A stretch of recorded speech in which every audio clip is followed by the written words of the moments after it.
Mon mari m'a dit qu'il aidait un ami à déménager, alors qu'en réalité c'était son ex-petite amie. Mais j'ai envoyé ses affaires chez cette traînée avec un mot disant « Tu es toujours un bon ami ». Mon mari, Paul, 35 ans, et moi, 34 ans, sommes mariés depuis 7 ans et ensemble depuis 10. Nous n'avons pas d'enfants, une décision commune que nous avons prise au début de notre mariage. Nous travaillons tous les deux à temps plein, je suis kinésithérapeute et lui est architecte dans un cabinet. Jeudi soir, pendant le dîner, Paul a mentionné, l'air de rien, qu'un vieil ami de fac, Chris, que je ne connais pas, déménageait dans un nouvel appartement de l'autre côté de la ville ce week-end et qu'il avait besoin d'aide. D'après Paul, Chris venait de traverser une rupture difficile et n'avait pas beaucoup de gens sur qui compter. Paul m'a dit qu'il s'était proposé pour l'aider à déménager tout le week-end, samedi et dimanche.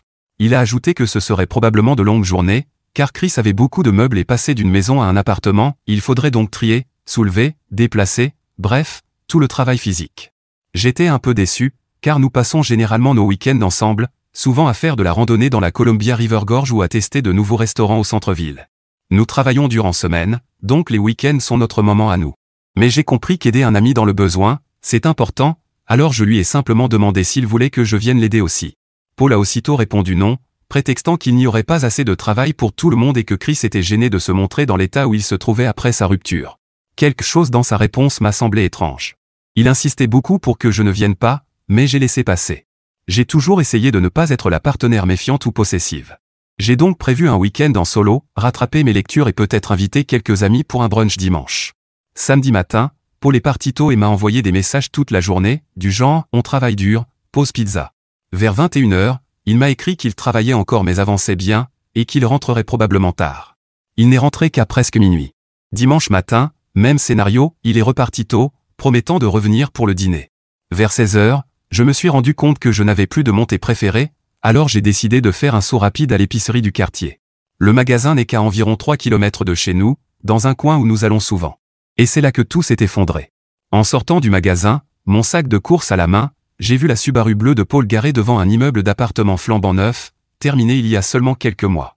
Je n'y aurais pas prêté attention, sauf que je me souvenais très bien que Paul m'avait dit que Chris déménageait dans un autre quartier, à l'autre bout de la ville. Je me suis arrêté, perplexe, quand j'ai vu Paul sortir de l'immeuble en portant ce qui ressemblait à une petite étagère. Il était suivi d'une femme que je n'ai pas reconnue tout de suite, jusqu'à ce qu'elle se tourne et que je vois clairement son visage. C'était Rose, son ex-petite amie du lycée. Je dois donner un peu de contexte. Paul et Rose sont sortis ensemble tout le lycée et la première année d'université, puis ils ont rompu quand elle a été transférée dans une université à l'autre bout du pays. D'après Paul, la rupture avait été à l'amiable, simplement à cause de la distance, et ils étaient passés à autre chose. Au fil de notre relation, le nom de Rose est revenu quelques fois, surtout quand Paul se montrait nostalgique de son adolescence ou de sa ville natale. Il y a environ 3 ans, j'ai découvert qu'il s'était reconnecté sur Facebook. Quand je lui ai demandé des explications, Paul m'a assuré qu'il ne faisait que rattraper le temps perdu, comme de vieux amis, rien de plus. Il m'a dit qu'ils avaient échangé quelques messages et que ça s'était arrêté là. Quand j'ai exprimé mon malaise, il m'a juré qu'il n'avait aucun sentiment pour elle et qu'ils n'étaient plus en contact. D'après ce que je savais, l'affaire était close. Et pourtant, le voilà, aidant Rose à emménager dans son nouvel appartement, après m'avoir menti ouvertement sur la personne qu'il voyait ce week-end-là. Je ne sais pas ce qui m'a pris, mais au lieu de le confronter immédiatement, je me suis caché derrière un camion garé et j'ai observé. Ils riaient ensemble en rentrant dans l'immeuble. J'ai passé les heures suivantes dans un état d'anxiété totale, oscillant entre les larmes et la colère. J'ai vérifié nos relevés téléphoniques en ligne et trouvé des dizaines d'appels et de messages entre Paul et un numéro que je ne connaissais pas depuis plusieurs mois. J'ai cherché Rose sur internet et j'ai confirmé qu'il s'agissait probablement de son numéro. Quand Paul est enfin rentré vers 20h, j'étais assise calmement à la table de la cuisine. Il m'a salué comme si de rien n'était, a mentionné à quel point il était épuisé d'avoir aidé Chris tout le week-end, puis a ouvert le réfrigérateur pour prendre une bière. Je lui ai demandé directement comment s'était passé le déménagement. Il m'a donné tout un récit détaillé, comment il avait aidé Chris à porter les meubles, à quel point l'appartement était sympa mais plus petit que l'ancien, et combien Chris était reconnaissant pour le coup de main. Je l'ai laissé finir son histoire bien ficelée avant de dire « C'est étrange, parce que je t'ai vu aujourd'hui aider Rose à emménager dans son nouvel appartement alors que j'étais à l'épicerie. » Le regard sur son visage a tout révélé, il venait d'être pris dans un énorme mensonge sans échappatoire possible. Ce qui a suivi fut l'une des conversations les plus douloureuses de ma vie. Après avoir tenté de minimiser les faits, Paul a fini par admettre que Rose était revenue à Portland environ 6 mois après son divorce. Ils étaient restés en contact régulier depuis, se voyant parfois pour un café ou un déjeuner. Quand elle lui a parlé de son déménagement, il a proposé de l'aider. Il m'a juré qu'il ne s'était rien passé de romantique entre eux et qu'il avait seulement menti parce qu'il savait que je réagirais mal s'il me disait qu'il passait du temps avec elle. Je lui ai demandé s'il aurait été à l'aise que moi, je vois en secret un ex-petit ami pour l'aider à déménager tout en lui mentant à ce sujet. Il a éludé la question, disant que ce n'était pas la même chose. Quand j'ai insisté pour savoir pourquoi, il n'a pas su me donner de réponse claire. Plus nous parlions, plus son histoire changeait. D'abord, il a dit qu'il ne s'était reconnecté que récemment. Puis il a admis qu'en réalité, ils étaient en contact de manière intermittente depuis des années. D'abord, il a affirmé qu'ils ne s'étaient vus qu'en public, pour boire un café. Ensuite, il a reconnu qu'ils étaient aussi sortis dîner plusieurs fois. Chaque nouvelle confession le rendait encore plus coupable, beaucoup plus. Il m'avait menti, de façon systématique, au sujet de sa relation avec Rose depuis des années. Quand j'ai demandé à voir son téléphone, il a hésité avant de me le tendre. Il n'y avait aucun message de Rose, ce que j'ai trouvé très suspect vu ce que j'avais vu dans nos relevés téléphoniques. Quand je le lui ai fait remarquer, il a admis avoir supprimé leur conversation pour éviter exactement ce genre de malentendu. C'est à ce moment-là que j'ai compris que notre mariage était en grand danger. Nous avons discuté et crié jusque tard dans la nuit. Il n'arrêtait pas de répéter qu'il m'aimait et que Rose n'était qu'une amie, mais il était incapable d'expliquer pourquoi cette amitié nécessitait autant de mensonges. À un moment, il a tenté de retourner la situation contre moi, m'accusant d'espionnage et de manque de confiance. Je lui ai rappelé que j'étais tombé sur la vérité par pur hasard, et que ce sont ces mensonges qui avaient détruit cette confiance. Je n'ai pas fermé l'œil de la nuit. J'étais allongé à côté de mon mari, cet homme que je croyais connaître, avec la sensation glaçante de partager mon lit avec un étranger. Au matin, ma décision était prise. Pendant que Paul prenait sa douche, j'ai commencé à faire ses valises, vêtements essentiels, articles de toilette, tout ce dont il aurait besoin. 2 grandes valises. Quand il est sorti et m'a vu en train de faire ses bagages, il a commencé à protester, mais je l'ai coupé net. Je lui ai dit que la confiance est la base d'un mariage, et qu'il venait tout juste de la démolir.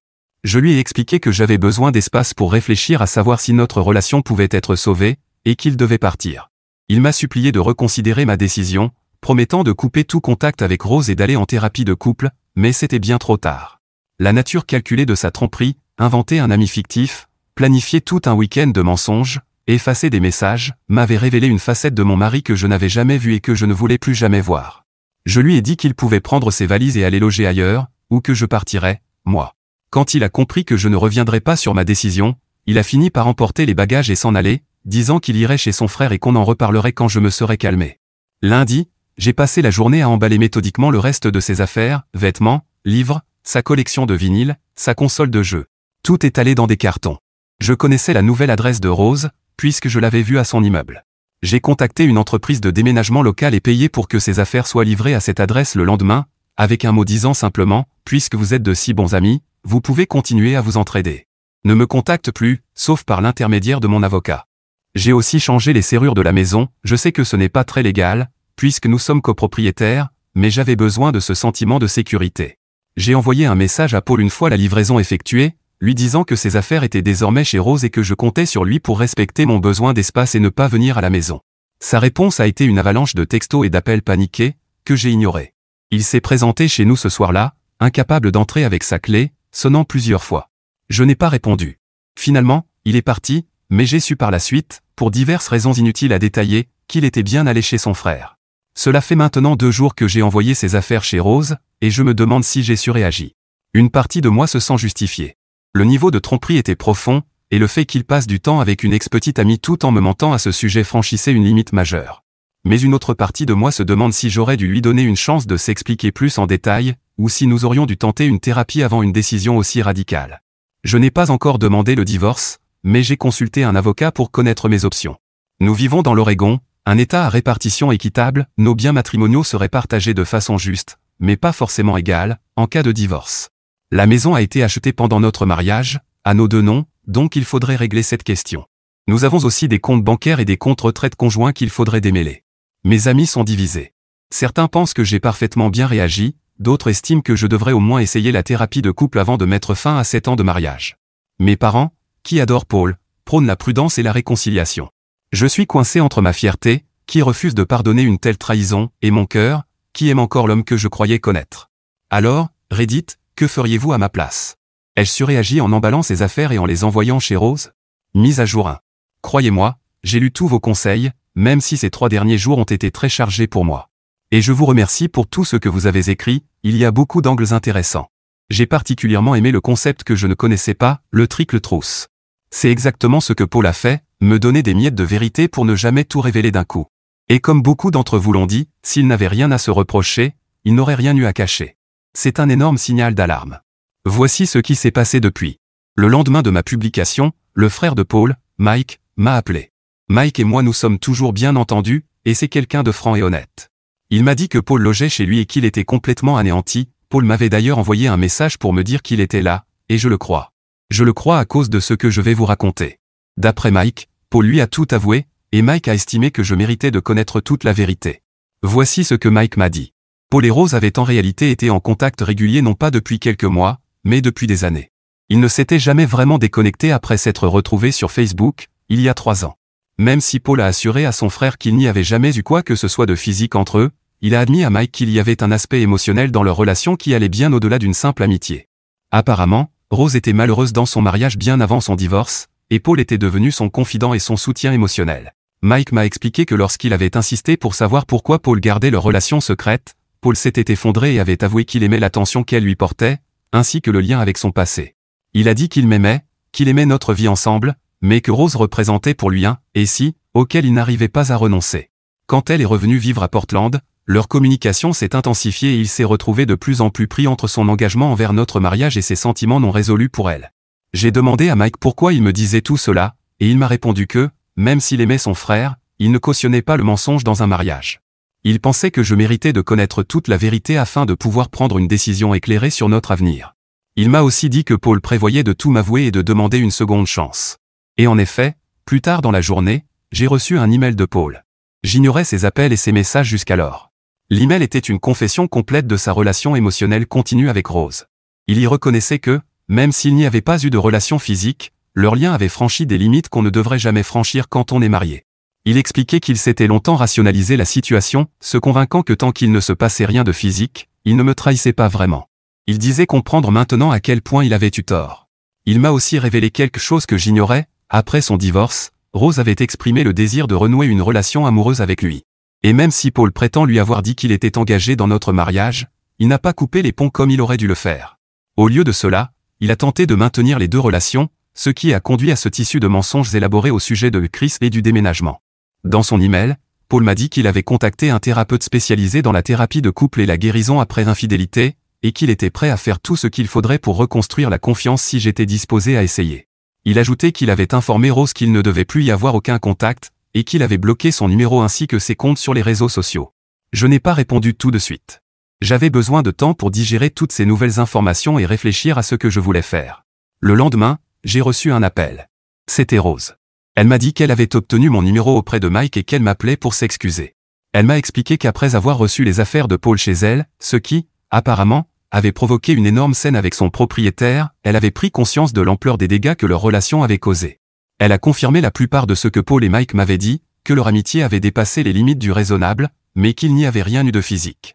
Elle a aussi admis qu'elle avait espéré qu'ils puissent se remettre ensemble après son divorce, mais qu'elle se sentait désormais affreusement coupable, car elle croyait que notre mariage était déjà en difficulté. Apparemment, Paul lui avait dit que notre couple n'allait pas bien, ce qui était une surprise totale pour moi. Je n'ai pas dit grand-chose au téléphone. J'ai surtout écouté, posant quelques questions de clarification ici et là. Elle semblait sincèrement pleine de remords, mais j'ai aussi eu l'impression qu'elle cherchait à se décharger d'une partie de sa culpabilité par cet appel. Avant de raccrocher, elle m'a promis qu'elle respecterait mon mariage et ne contacterait plus jamais Paul. Hier, j'ai finalement accepté de rencontrer Paul dans un café pour parler en personne. Le voir a été incroyablement difficile. Pour la première fois depuis le début de toute cette histoire, j'ai vu un véritable remords sur son visage, pas seulement la peur de s'être fait prendre ou de perdre notre mariage. Nous avons parlé pendant presque 3 heures. Il a répondu à toutes mes questions sans se défendre, a assumé l'entière responsabilité de ses actes et n'a pas cherché à minimiser les dégâts qu'il avait causés. Il a admis qu'il vivait dans un monde imaginaire où il pouvait m'avoir moi et, en même temps, profiter du regain d'ego que lui procurait l'attention de Rose. Il m'a dit qu'il avait beaucoup lu sur les infidélités émotionnelles et qu'il en avait parlé avec le thérapeute, et que le fait de dire à Rose que notre mariage allait mal était une façon d'essayer de la rapprocher de lui. Il reconnaît maintenant que ce qu'il a fait était bel et bien une forme d'infidélité, même sans contact physique. Quand je lui ai demandé pourquoi je devrais jamais lui refaire confiance, il n'a pas eu de réponse immédiate. Il a simplement dit qu'il savait que la confiance devrait être reconstruite lentement, si tant est qu'elle puisse l'être, et qu'il était prêt à ce que ce processus prenne des années. Il m'a dit qu'il était disposé à être totalement transparent à partir de maintenant, avec un téléphone ouvert, le partage de localisation, tout ce dont j'aurais besoin pour me sentir en sécurité pendant que nous essayons de reconstruire. Je lui ai répondu que je n'étais pas encore prête à prendre une décision. La trahison était encore trop fraîche et je ne savais pas si je pourrais passer outre. Je lui ai expliqué que même si je voulais essayer, le chemin vers la guérison serait long et douloureux pour nous deux, et que je devais être sûr d'avoir l'énergie émotionnelle pour entreprendre ce parcours. Nous avons conclu que je prendrais le temps d'y réfléchir, et qu'il continuerait de rester chez son frère pendant que je décidais de ce que je voulais faire. Voilà où nous en étions. J'ai pris rendez-vous avec un thérapeute pour moi seul, afin de m'aider à tout digérer. Je n'avais pas encore décidé si je voulais faire une thérapie de couple. Le fait qu'il ait pu entretenir ce mensonge pendant si longtemps, en devenant de plus en plus habile à me mentir en face, me terrifie. Comment pourrais-je être certaine qu'il ne recommencera pas à mentir à l'avenir? Je ne veux pas passer le reste de ma vie à jouer les détectives pour m'assurer qu'il ne fait rien de mal. Et si je n'étais pas tombé sur ce que j'ai vu ce jour-là? Qu'est-ce qui se serait passé? Est-ce que l'un ou l'autre aurait fini par franchir une nouvelle limite vers une relation physique? Il m'est très difficile de croire que nous pourrions revenir en arrière après cela. Mise à jour 2. J'ai commencé à consulter un thérapeute seul, ce qui m'a aidé à mettre un peu d'ordre dans le chaos de mes pensées. Après mûre réflexion, j'ai accepté d'assister à une séance de thérapie de couple avec Paul, juste pour voir si cela valait la peine d'essayer. Une façon d'explorer toutes mes options. La séance a eu lieu hier, et elle a été à la fois révélatrice et dévastatrice. La thérapeute, très expérimentée dans la gestion des infidélités, a su créer un espace sûr pour que nous puissions parler tous les deux. Elle a commencé par établir quelques règles de base, ne pas interrompre, ne pas se défendre, simplement communiquer honnêtement. Paul a parlé le premier, réitérant ses remords et son désir de sauver notre mariage. Il a évoqué ses propres insécurités et la manière dont le fait de renouer avec Rose avait flatté son ego d'une façon dont il ne s'était pas rendu compte au départ. Il a décrit comment un petit mensonge s'était transformé en de plus gros mensonges, jusqu'à ce qu'il se retrouve à mener une double vie. Quand ce fut mon tour, j'ai été surprise par la profondeur de la douleur et de la colère qui se sont déversées de moi. J'ai parlé de l'humiliation d'avoir découvert sa tromperie par hasard, du nombre incalculable de fois où il m'avait regardé droit dans les yeux pour me mentir, et des doutes que j'ai désormais sur tout. Y avait-il d'autres mensonges que je n'avais pas découverts? D'autres femmes? Comment pourrais-je croire quoi que ce soit de ce qu'il dit maintenant? La thérapeute nous a guidés dans une discussion sur ce que la confiance signifiait pour chacun de nous et sur la manière dont elle pourrait être reconstruite. Elle a pris soin de ne pas pousser à la réconciliation, soulignant que rester ou partir étaient deux choix tout aussi valides après une trahison d'une telle ampleur. Elle nous a donné quelques exercices de communication et nous a suggéré de réfléchir chacun de notre côté à ce que nous voulions vraiment pour notre avenir, ensemble ou séparément. Je suis sorti de la séance émotionnellement vidé, mais avec un peu plus de clarté. Ce soir-là, j'ai décidé de faire quelque chose que je n'avais pas encore osé faire. Je me suis connecté à notre stockage cloud partagé, où nous gardons nos documents et photos importants. Je ne savais même pas vraiment ce que je cherchais, je suivais juste une intuition, et dans un dossier intitulé « Projet de travail 2023 », j'ai trouvé un sous-dossier nommé « Rose », contenant des dizaines de photos de deux prises au cours de l'année écoulée, dans des restaurants, sur des sentiers de randonnée et même à ce qui semblait être un concert, son bras posé sur ses épaules. Rien d'explicitement sexuel, mais certainement pas les rencontres occasionnelles autour d'un café dont il m'avait parlé au début. J'ai aussi trouvé des échanges de messages où ils parlaient de leurs sentiments l'un pour l'autre. Même s'ils n'y évoquaient pas clairement une relation physique, l'intimité émotionnelle sautait aux yeux, avec des messages comme « Je n'arrête pas de penser à toi depuis hier » ou « Personne ne me comprend comme toi ». Les dates et heures de ces photos et messages prouvaient qu'ils se voyaient régulièrement, à des périodes où Paul prétendait qu'il n'avait que peu de contacts. Plusieurs de ces rencontres avaient eu lieu les soirs où il me disait travailler tard ou sortir entre amis. Le fait d'avoir soigneusement caché ce dossier montrait une préméditation, contredisant son récit d'un petit mensonge qui aurait simplement dégénéré. J'ai immédiatement appelé Paul, et quand je lui ai dit ce que j'avais trouvé, il y eut un long silence avant qu'il ne dise simplement « J'allais t'en parler ». Je lui ai demandé quand, exactement, il comptait me dire tout ça, vu qu'il avait déjà eu de multiples occasions d'être honnête. Il n'a pas su quoi répondre.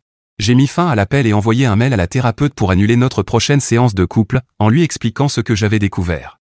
Plus tard dans la soirée, Paul m'a envoyé un long message pour s'excuser encore, disant qu'il avait prévu de tout avouer lors de notre prochaine séance. Il affirmait qu'il avait peur de m'accabler avec trop d'informations d'un coup. À ce stade, ses explications sonnaient simplement comme une nouvelle manipulation. Ce matin, j'ai recontacté mon avocate et j'ai officiellement lancé la procédure de divorce. L'Oregon est un État à divorce sans faute, donc une liaison émotionnelle n'a pas un grand poids juridique, mais le fait de documenter la chronologie de ces mensonges pourrait jouer un rôle dans la répartition des biens.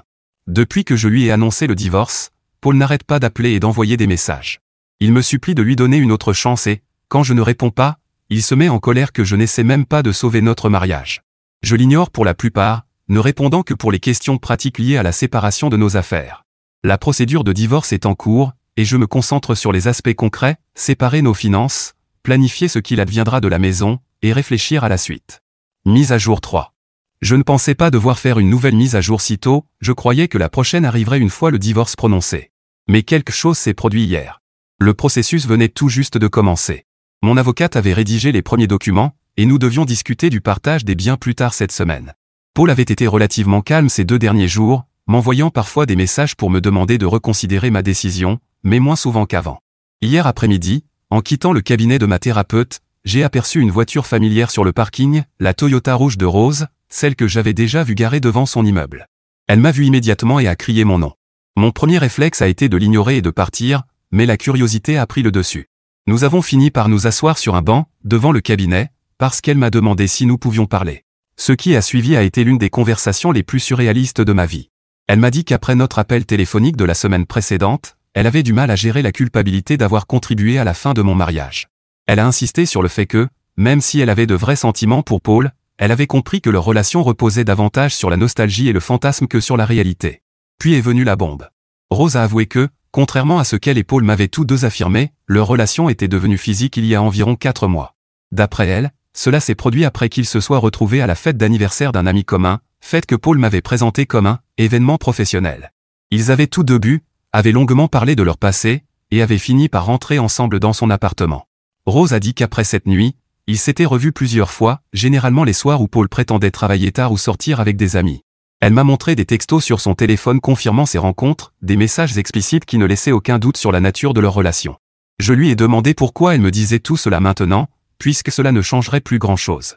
Elle m'a répondu qu'après avoir reçu les affaires de Paul chez elle et après notre appel, Paul lui avait proposé qu'ils commencent officiellement à sortir ensemble, puisque mon mariage était, clairement terminé.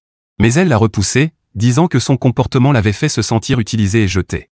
En me parlant, elle avait compris qu'il mentait à nous deux. Il lui avait dit que notre mariage était pratiquement terminé et qu'il attendait simplement le bon moment pour partir. Il lui avait donné l'impression que nous n'étions guère plus que des colocataires. Rose s'est excusée pour son rôle dans l'affaire, mais elle a précisé que sa confession n'était pas totalement désintéressée. Elle voulait que je sache exactement qui était Paul et ce qu'il avait fait, au cas où j'envisagerais de me remettre avec lui. Rose ne savait pas que j'étais déjà en train d'entamer la procédure de divorce. En rentrant chez moi, j'ai transféré à Paul les captures d'écran des messages que Rose m'avait envoyés, accompagnés d'un simple texte. Y a-t-il autre chose que je devrais savoir? Sa réponse a été immédiate, un appel téléphonique que j'ai accepté à contre-cœur. Paul était dévasté, oscillant entre la colère contre Rose, qu'il accusait de l'avoir piégé, et des excuses désespérées à mon égard. Il a confirmé que la liaison physique avait bien eu lieu, comme Rose l'avait décrit, mais a affirmé qu'elle s'était terminée depuis plusieurs semaines, quand il avait pris conscience de tout ce qu'il risquait. Quand je lui ai demandé pourquoi il n'avait pas révélé cela lors de sa soi-disant confession complète, il a répondu qu'il craignait que ce soit la goutte d'eau qui rendrait toute réconciliation impossible. À moitié en plaisantant, je dis souvent que j'ai peur des « vérités au compte-gouttes » de Paul, car elles deviennent chaque fois plus graves. Je ne sais pas ce que je pourrais encore découvrir à l'avenir. Par précaution, j'ai décidé de faire un test de dépistage des MST. Je ne vais pas attendre de tomber malade pour ensuite l'entendre dire. J'avais peur que ça mette définitivement fin à notre mariage. Breaking news, Paul, notre mariage est mort et enterré. Je lui ai dit que le divorce suivrait son cours comme prévu et que son manque d'honnêteté ne faisait que confirmer que je prenais la bonne décision. Je lui ai également dit que toute communication future devait passer par nos avocats, car je ne fais plus confiance à rien de ce qu'il pourrait me dire directement. Après avoir raccroché, j'ai appelé mon avocate pour la mettre au courant. Et ce matin, j'ai reçu un email de Paul. Malgré ma demande de ne me contacter que par voie légale, il m'a envoyé un long message exprimant de profonds remords et reconnaissant qu'il avait détruit tout ce qu'il y avait de bon dans sa vie par égoïsme et lâcheté. Il a ajouté qu'il ne contesterait rien dans le divorce et accepterait toutes les conditions que je jugerais équitables. Il a aussi dit qu'il allait entamer une thérapie individuelle intensive pour s'attaquer à ses problèmes d'honnêteté et d'engagement. Il a conclu en disant que, même s'il savait que notre mariage était fini, il espérait qu'un jour je pourrais trouver dans mon cœur la force de lui pardonner, non pas pour lui, mais pour ma propre paix intérieure. Il a dit qu'il regretterait toujours d'avoir été assez idiot pour gâcher la plus belle chose qui lui soit jamais arrivée. Je n'ai pas répondu et je ne le ferai pas.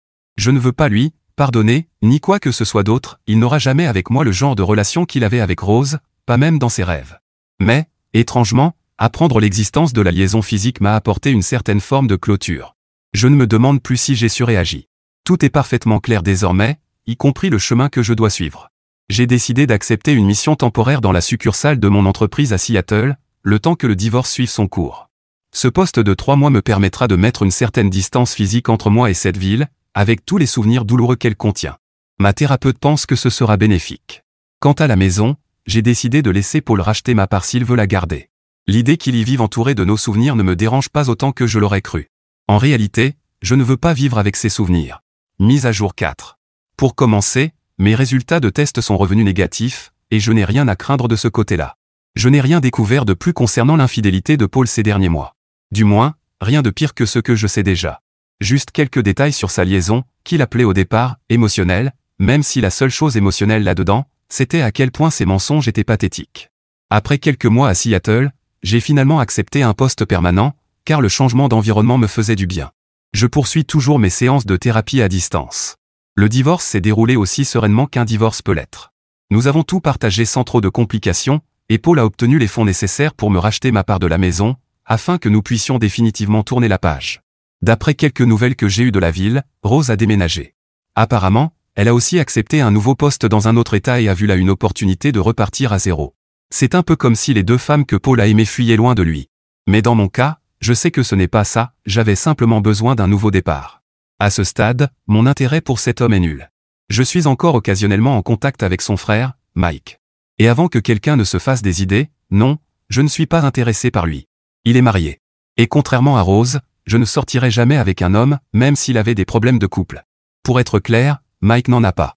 Il m'a juste donné de brèves nouvelles de Paul, disant qu'il est très déprimé. Il m'a dit que Paul voyait régulièrement un professionnel, mais qu'il se sent toujours très mal. J'aimerais dire que c'est à cause de moi, histoire de flatter un peu mon ego déjà bien abîmé, mais nous savons tous pourquoi Paul est malheureux. Je voulais simplement tout raconter, ne rien garder pour moi.